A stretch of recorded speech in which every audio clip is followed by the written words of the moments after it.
আর কিছুদিন সময় পাইলে তো গোপালগঞ্জই কিনে ফেলতেন মনে হয় উনি। যে সম্পদ বানাইছেন আর কিছুদিন হইলে হয়তো উনার জমির উপর দিয়ে আমাদের বঙ্গবন্ধুর মাজারে যাওয়া লাগতো। আমাদের যিনি সাবেক আইজিপি বেনজির আহমেদ, উনি বেশ কিছুদিন আমাদের এখানে সফলতার সাথে এই চাকরিতে ছিলেন। তো উনার যে সম্পদের ফিরিস্তি কালের কণ্ঠের মাধ্যমে আমরা জানলাম। জানার পর আমার কাছে মনে হয়েছে যে এইটা একটা বিরাট বড় অশনি সংকেত। এখন প্রশ্ন হচ্ছে কি, যে একজন আইজিপির 34 বছরের জীবনে যে বেতন হয়, বেতনে প্রায় 1,74,00,000 টাকা হয়, 1.25 কোটির মতো। কিন্তু দেখা যাচ্ছে যে শত শত কোটি টাকার মালিকানা ওনার আছে, যেগুলা কাগজের হিসাবে আসছে। আর বে হিসাবে যে কি আসছে, এটা একমাত্র আল্লাহ মাহবুদ ছাড়া তো আর কেউ জানেন না বা কি আছে ওনার।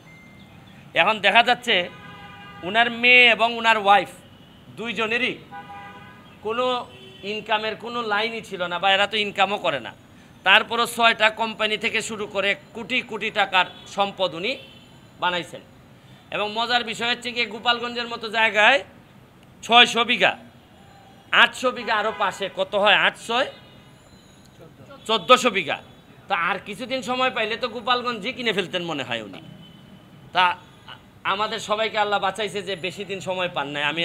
তো দেখা যাচ্ছে যে উনি বৈধ বা অবৈধ পরে যে সম্পদ বানাইছেন আর কিছুদিন হইলে হয়তো উনার জমির উপর দিয়ে আমাদের বঙ্গবন্ধুর মাজারে যাওয়া লাগতো।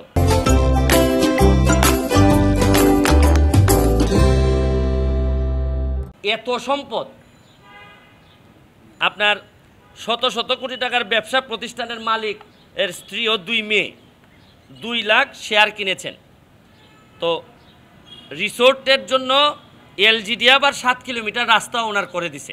যাই হোক, আইজিপি মহোদয় থাকলে এলজিডি তো একটু আপনার ফেভার করতেই পারে, বা একটা ভয়ের প্রশ্নও থাকে।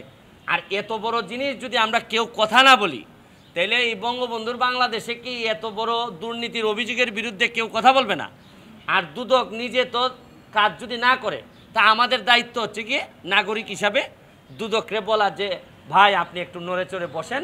অ্যাটলিস্ট আমরা তো বলছি না যে উনি দুর্নীতি করেছেন, আমরা বলছি যে অভিযোগটা আসছে এটা বাংলাদেশের মানুষের সামনে, জাতির সামনে পরিষ্কার হোক। মানে উনি সেন্ট মার্টিন, কক্সবাজার, কুয়াকাটা যে সব জায়গায় গেছেন, মোটামুটি কোনো জায়গায় তো দেখেছি যে জায়গার বাকি নাই। ওই আমাদের এখানে আগে অনেক দিন আগে হয়তো যে খুব শক্তিশালী মানুষ যে এলাকাতেই যাইতেন একটা করে বউ রেখে আসতেন, একটা করে বিয়ে করতেন। আর আমি উনারে দেখতেছি যে উনি যে জায়গায় গেছেন মাশাল্লাহ সম্পদের মালিক হয়েছেন। তাই এটা আমার কাছে মনে হয়েছে যে এটা একটা ইনকোয়ারি করে প্রপারলি আমাদের কাছে আসা উচিত